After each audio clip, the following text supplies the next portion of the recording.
Hello everyone, welcome back to my channel. I am so excited today because I will share with you our 5th collaboration challenge that I'm doing with my crafty BFF Sintang Mayumi. So I hope you enjoy this video, and please don't forget to hop on to Sintang Mayumi's channel to see the cards that she made if you haven't done so. This month, we chose two of our favorite foodie stamps from Simon Says Stamp, the Foodie Friends and Breakfast Buddies. Of course, we can also use other products from our crafty stash. For card number 1, I will stamp the toast with butter image twice on a Nina Solar White 80-pound cardstock. And I will also stamp the toaster image from the Spellbinder set that I got from Amazon recently. And I will be stamping these images with Gina K amalgam ink because I will be coloring with Copics. I use Sandy Allnock's hex chart to choose my colors, and I did some simple blending using the color combinations that I love. The colors of the Copic markers I used will be shown on the screen while I color. For the toaster, I chose the color BGs to add a pop of color to the overall look of my card design.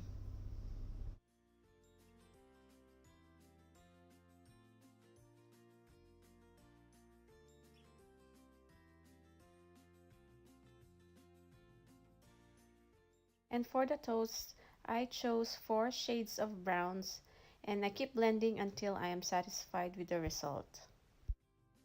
And for the butter, I just use one color of yellow, which is Y17.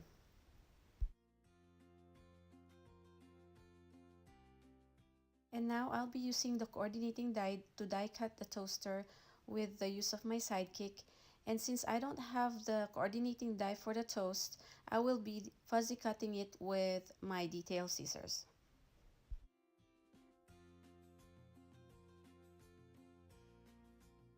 After that, I will use my number 10 white gel pen to add highlights to my colored images.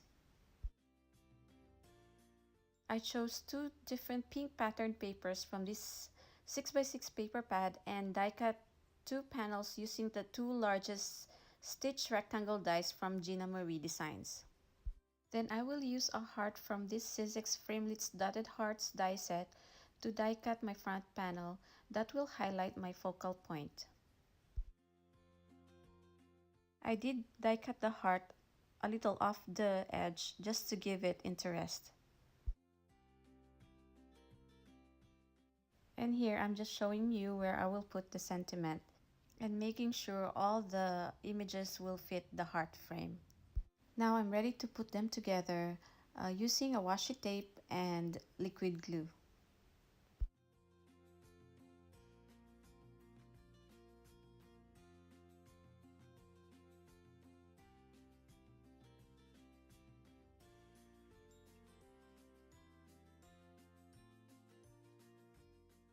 So next, since I can't find a blue-green colored cardstock, I will just use the same Copic markers I used to color the toaster and color a strip where I can stamp my sentiment.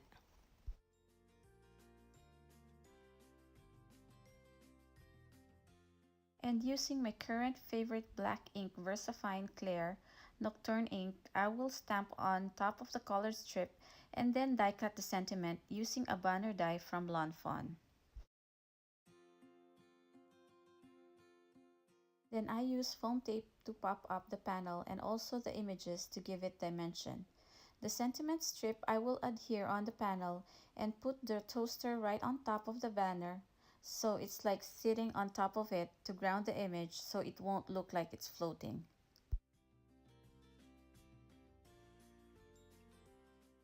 Then finally, to embellish the card, I am using these cute heart-shaped enamel hearts that I recently purchased at Michael's. And I just adhered this panel to an A2 size white side folding card base, and I did stamp a sentiment inside of the card that says, "You are my butter half." So this can be an anniversary or Valentine's card or an any day card for your loved one. And that completes card number 1. It's quite simple and easy to do, and I love the subtle pink color with a bright pop of teal.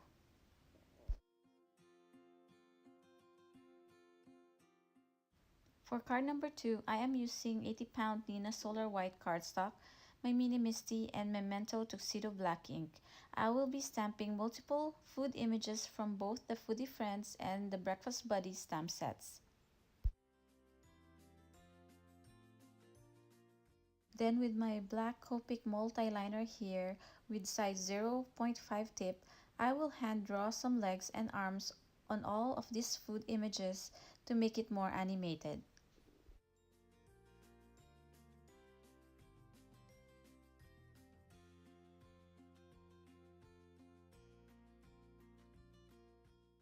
And to save time, I colored all these images with Copic markers but did not include the footage of the coloring so as not to make this video way too long. And I did fussy cut them all off cam.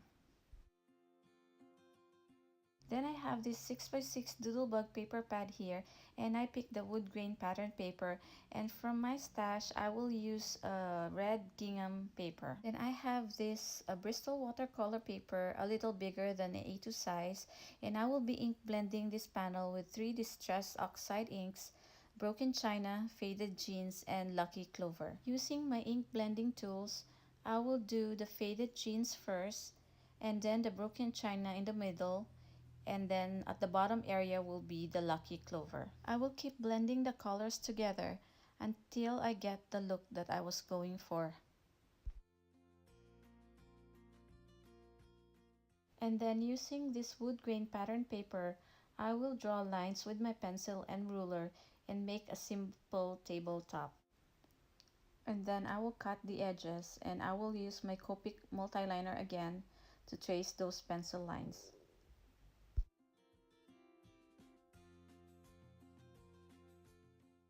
Then using a finger dauber and vintage photo distress ink, I will smudge on the edges on some parts of this paper to distress it a little bit.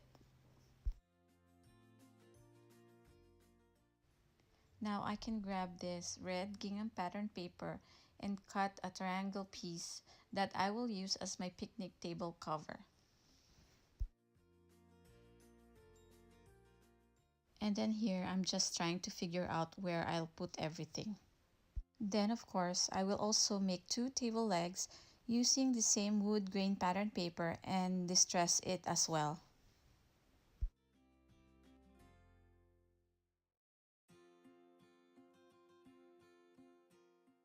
And here I am trying to put all of my colored images across the tabletop, making sure that they all fit.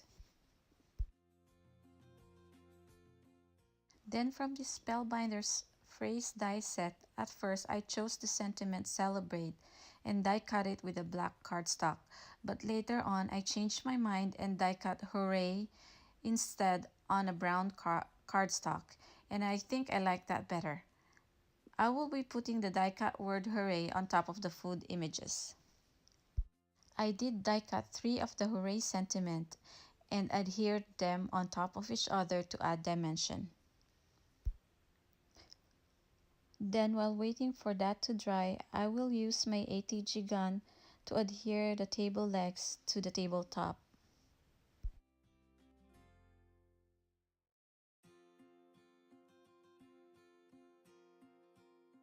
And again, to add dimension, I will put some double-sided foam tape on the back of the table cover and the tabletop.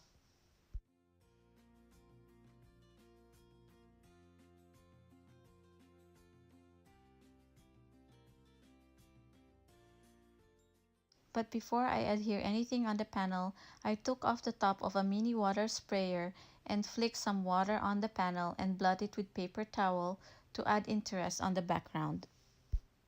Then now I adhere the table on my panel and flip it over and cut the excess.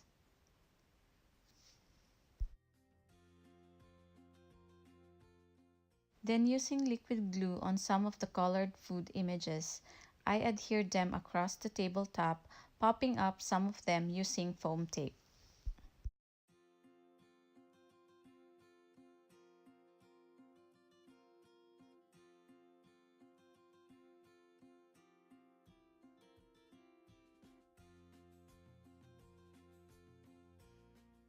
Then finally, the sentiment hooray on the top portion of the card. And for my card base, I use the same color of brown cardstock, and it's slightly bigger than my panel, which is about 5 by 6.5, just to have a mat around it.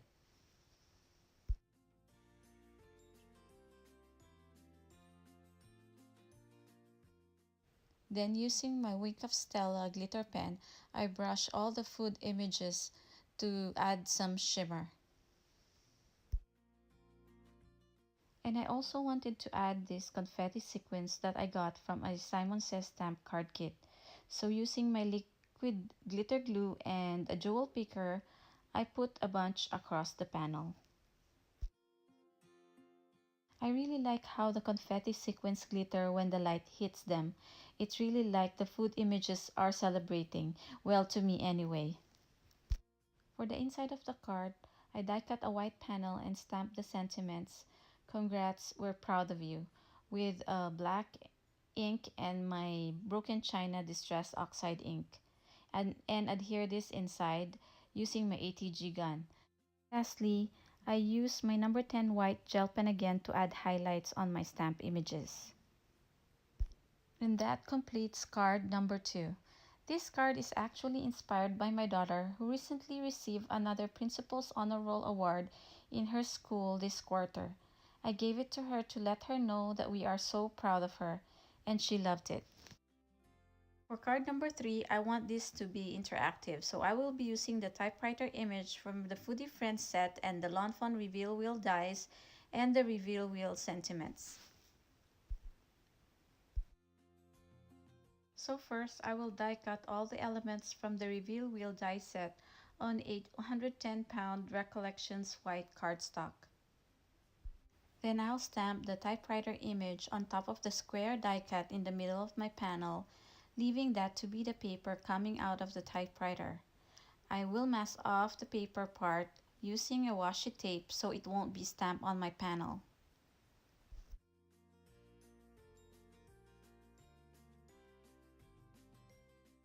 Next, I made another mask for the typewriter because I want to stamp a background using a Simon Says Stamp Tiny Alphabet background set.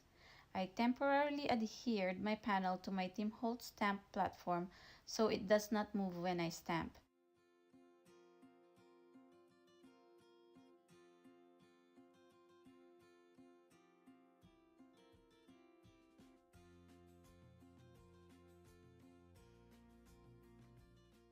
I am using Simon Says Stamp Barely Beige ink, so it's subtle and neutral, but I will stamp it twice so it will be a little bit visible.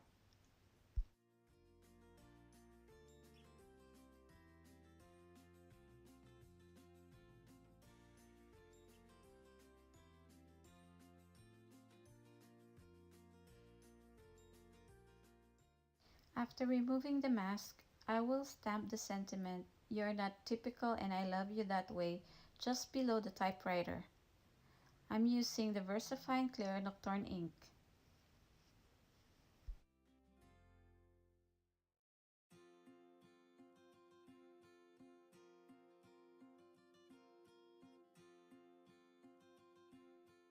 And for coloring the typewriter image, I only use 3 colors of Copic markers, BV00, BV02, and BV11.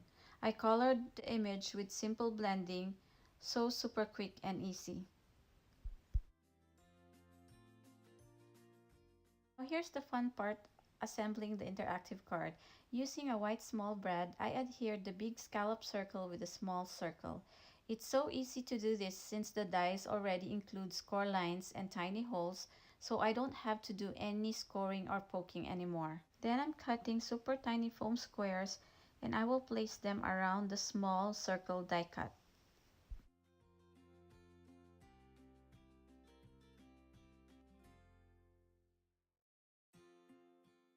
Then I will put the front panel and the wheel attachment together, making sure the score lines won't be seen through the square window.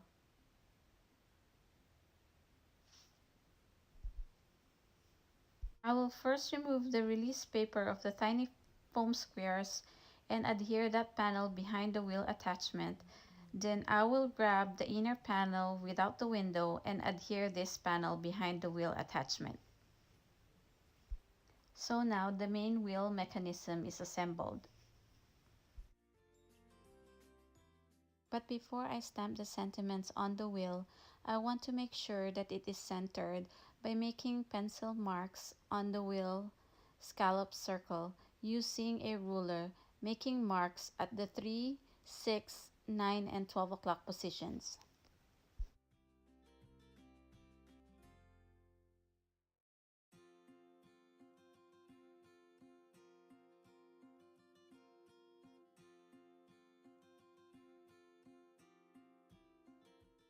Those pencil marks will be my guide so that I could trace square windows that would help me stamp the sentiment exactly where it should be.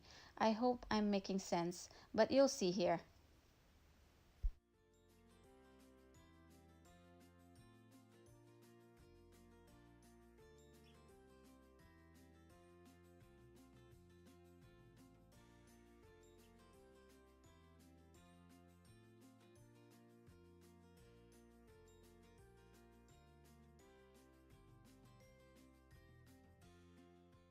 Now I can temporarily remove the scallop circle so I can stamp the sentiment around the wheel.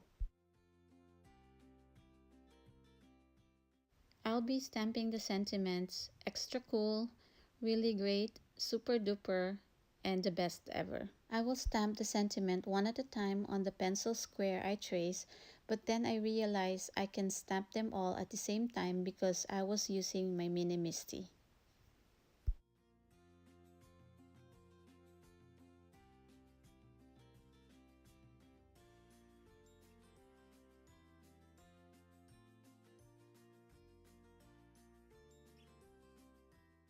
So after that, I can erase the pencil lines and reattach this wheel to the inside panel.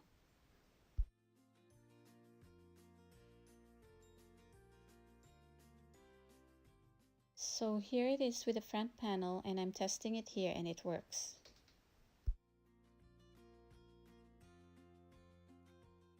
So now I will stamp the sentiment "You are so" above the typewriter image, and was supposed to mask off the word "so," but I totally forgot. And I only found out about this boo-boo when I was already taking photos of my final cards. One sentiment reads, "You are so really great," and for me it doesn't sound right, but I left it there. It's okay because I don't want to redo the whole panel, so my fix was just to add an enamel heart sticker on top of the word "so," and it's fixed. So at the final card photo, my boo-boo was already fixed.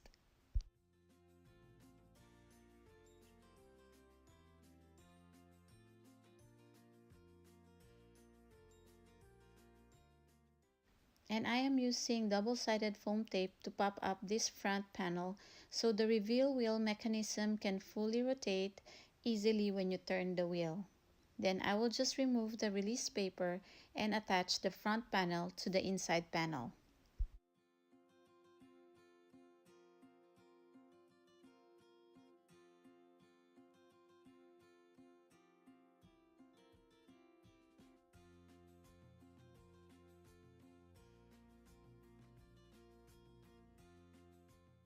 And I also stamped the sentiment "Turn Me" on the right side of the wheel to let the recipient know that this is an interactive card. Then I will attach this whole panel to a side folding gray A2 size card base. And finally, adding some heart embellishments that I got from Michaels. So that completes card number 3. So in my final card photo, you can see that I already moved the heart embellishment to cover the mistake I made.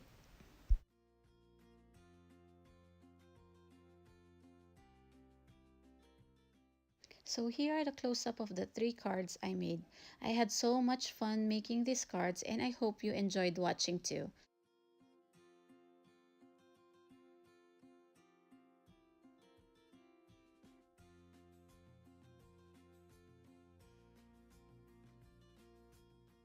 Again, thank you all for watching, and I really appreciate the support. I hope to see you again in the next one. Bye!